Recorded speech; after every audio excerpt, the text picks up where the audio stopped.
I'm an online strength training coach who's been lifting weights for more than 10 years. I wanted to talk about some of the mistakes I made when I first started my strength training journey so that you don't have to. Okay, mistake number one is not warming up. I know you're excited to get into your workout, but warming up is really, really important to help you avoid injury. In the beginning, I actually didn't see a lot of results because I wasn't warming up, and then other parts of the body would take over to overcompensate for the muscles that hadn't been fired up yet. So I was feeling a lot of it in my lower back and other areas of my body that just wasn't feeling good. Make sure that you're always starting your workouts with a really well-structured warm-up. Mistake number two is not eating enough, and particularly not enough protein. When I first started my strength training journey, I was pescatarian, so already my protein intake was a little bit limited, and sometimes I wouldn't even reach 50 grams of protein in a day.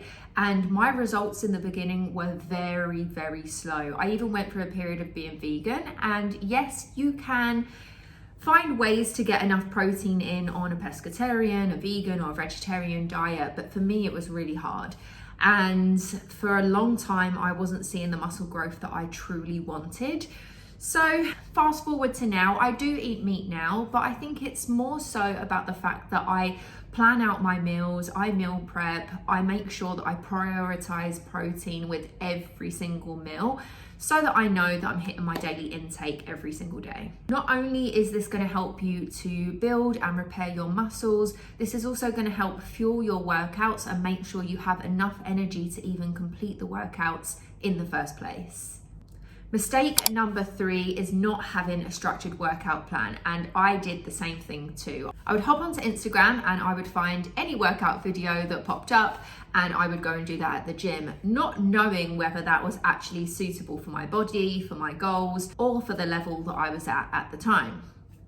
And I did feel a little bit lost. Sometimes I would walk into the gym and be really unsure of what workout I was going to do that day, or if there was a certain piece of equipment I had planned on using, if that was taken, I didn't know how to substitute it or modify the exercise. And I can remember a few times when I would just turn around and walk out of the gym and never even complete a workout because I felt really intimidated by not having a structured plan in place and not knowing what to do in the gym. Now, not only does having a structured plan stop that gym anxiety and that confusion when you go to the gym of not knowing what to do, but this also is the way that you need to train. You need to be training in 6 or 8 week blocks. You're doing the same workouts week in, week out, and this is going to help you progress over time. If you keep changing your workouts every single day or every single week, you're not going to be able to properly focus on those muscles and help develop them over time. So I actually coach women all over the world now on helping them get a really structured workout plan. So if you are interested in that, I'll leave the link in the description below and then you can check it out.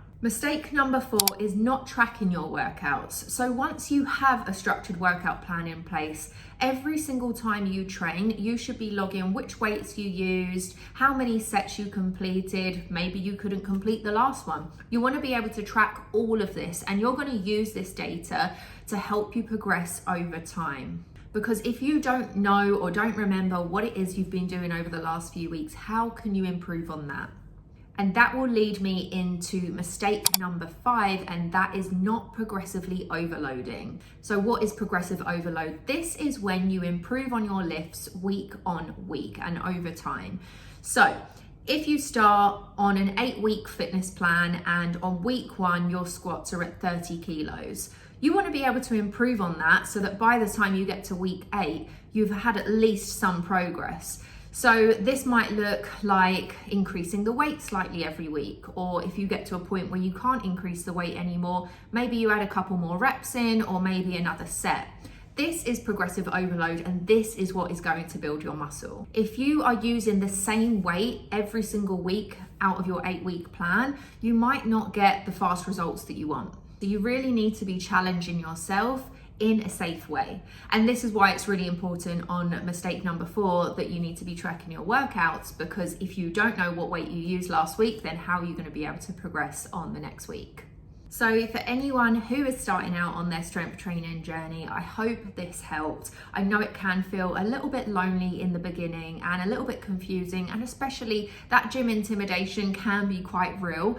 I have experienced it a few times before, even now still, to be honest, if I'm trying a new gym, but there is one memory that I vividly remember of signing up to a gym and walking in, stepping on the treadmill because it was the only thing that I recognised, feeling extremely intimidated because I didn't know what I was going to do next, and I just walked out and cancelled the membership.